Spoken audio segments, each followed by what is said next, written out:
Alright, here we are, back at it again, 1 month later, just like they said, Berserk chapter 373. And to get straight into it, I don't know if I like this chapter more than the last one, however, there's a lot of bias coming in there, mainly because I've been waiting so long for Casca to become an active protagonist again, that seeing that again for the first time, that's gonna be top chapter for me for a while, probably. But, this isn't a bad one. And as I said last time, the art only continues to improve. I have a few things to highlight here in that department, but mostly I have story theories that I want to go over, so we're going to kind of just plot synopsis up till then. Plot synopsis, by the way, we start out with Serpico being allocated to Mr. Exposition. I'd say I'm disappointed, but I'm used to it by now. Serpico hasn't done anything in the past years. Please let my boy do something cool again. And Isidro is just listening. Said exposition is, of course, just Serpico explaining to Isidro what Schierke is gonna do. She's just gonna go into an unconscious state again to, you know, increase her power of perception, go and try and find Casca. Nothing we couldn't have predicted would happen. And once again, she's going to need help being protected. She asked Farnes to do it. Great. Fantastic. Love that. All is as it should be. I'm starting to get what people are saying now, that they might be kind of speedrunning these things, these chapters. Not the quality of them, but just the things that happen. Because it's like, we really only have the story synopsis from Miura. We're just going to try and just hit the plot beats as we go. Would I prefer, you know... Well, I don't know, man. I'm really enjoying getting these chapters at a regular rate, so I can't even say that I prefer a slower approach. Things are happening, and I appreciate it. But, yeah, Schierke, I believe this is the first time she's really seen the world tree, or just realized that it's there. And it looks like she's not. It looks like she's able to use it to perceive things as well. It also looks like it's leading her over to Falconia.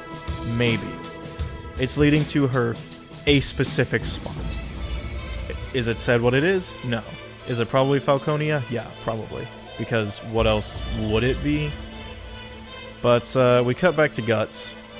And the first time I read this chapter, I wasn't thinking too much about any of this. I wasn't reading too deeply into it, but there's a few visual cues here that make me realize there's maybe a little more going on here. So, one interesting thing is...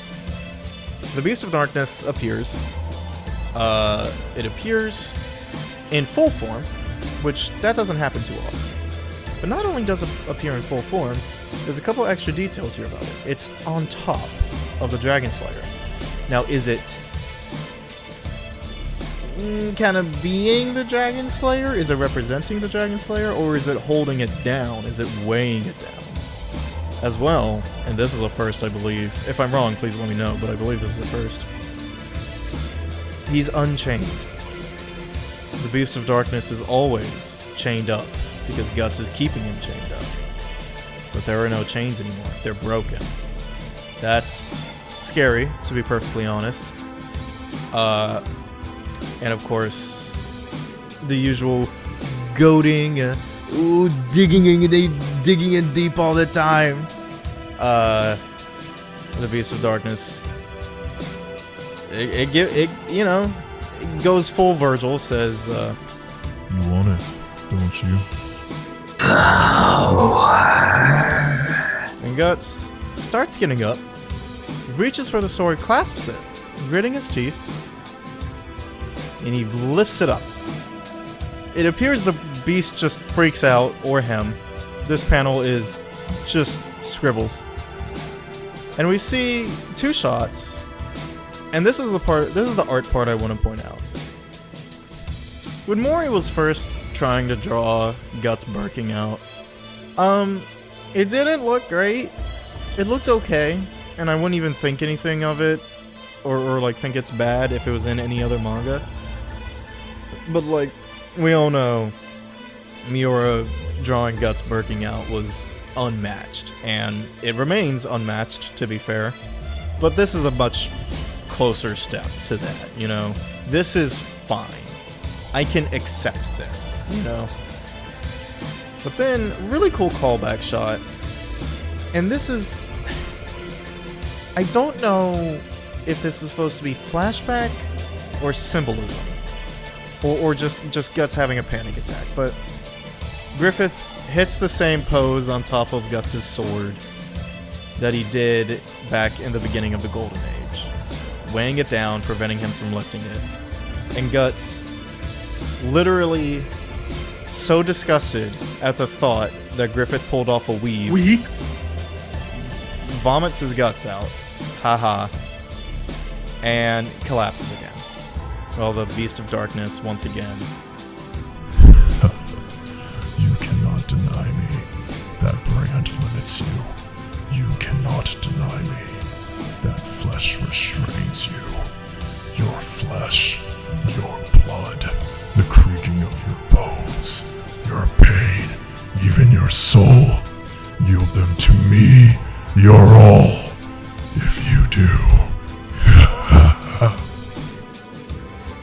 Just as edginess is happening, it gets cut off by Kushin soldiers invading the ship. It's not going well for the rest of the game. But what's going to happen here with the Beast of Darkness? That's my question. Because I think we'll get our answer in the next chapter, so long as it's not a Casca or Griffith's chapter. But, what does the Beast of Darkness even mean by this? Because it's always been kind of a mystery as to what will happen if Guts just lets go. Will he become an apostle? I don't necessarily think so. I really doubt that. Because this is just... Well, there's no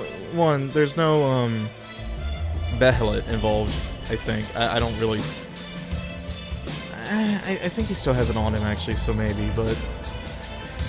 He does have the Berserker armor on. It could just be that. He could just get into that and really just fuck himself up. Become a Skull Knight, something like that. Maybe that's how Skull Knight became that way. Who knows? We don't really know. But it seems as though Guts is probably gonna give in here.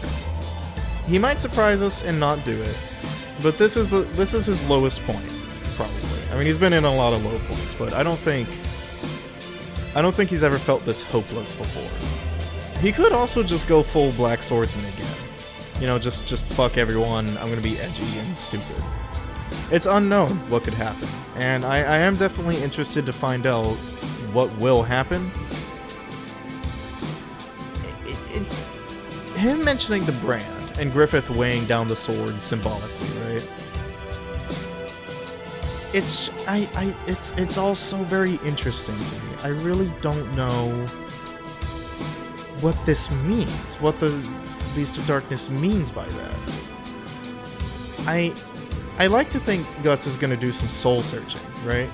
But he needs to get up and fight because shit's going down on the ship. So that's not... his hands are a little tied here, even if he doesn't know that, I think. I guess we're gonna see, but... Yeah, the Kushin soldiers invade the place. I don't think there's much to say about that.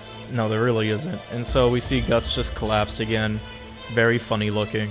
He does have his hand on the sword still. And to be continued, no date is given. So it's probably gonna be more than a month, but...